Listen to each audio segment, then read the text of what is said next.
Hello friends नमस्कार। मु आज आसीगली भुवनेश्वर मो बड़ भणी घर को मो बड़ भणी घरे दीपर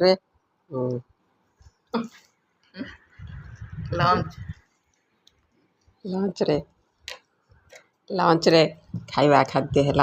माछरे दही दही इलिश माछ एटा दही इलिश माछ एटा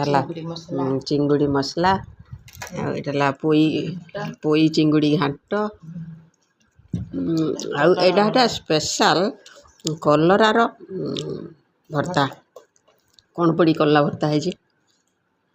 कलरा को सिझे देगी से कौन कौन पड़ी आलू टमाटो पियाज कंचा लंका इत्यादि पड़ी गोटे भर्ता है खावा को बहुत स्वादिष्ट लगुच राग मध्य बहुत स्वादिष्ट लगुच कला हेले से पिता लगुना बहुत स्वादिष्ट लगुच जाहो आज